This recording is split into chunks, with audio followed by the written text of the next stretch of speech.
عدونه dadka iyo diinta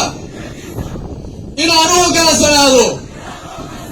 dhammaan xeerarka xoogga dalka Soomaaliyeed iyo xeerarka kale ee dalka u dejisan inaan u fuliyo amarada madaxda hakasho la'aan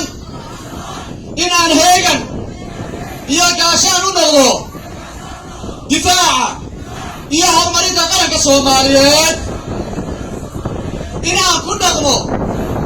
sharaf dhiiranaan edeb waqtiga nabadeed iyo waqtiga colaadeedba inaan xafido wax allaale wixii si ciidan ah inaan waxba una kala harin dadaal iyo karti sidaan uga dhowri lahaa baylahda dayaca hubka qalabka iyo alaabooyinka kale ee la igu aaminay digtooru midig jeeso salaasar salaango dubi jeeso midig raac صعب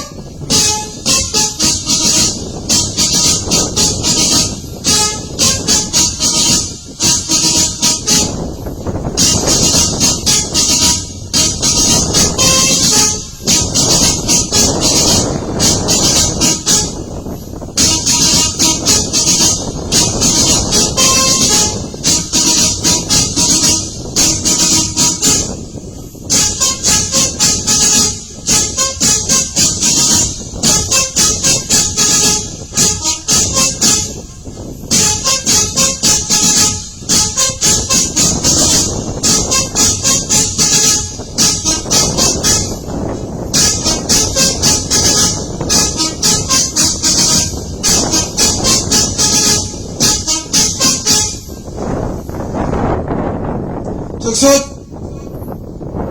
تبي جسد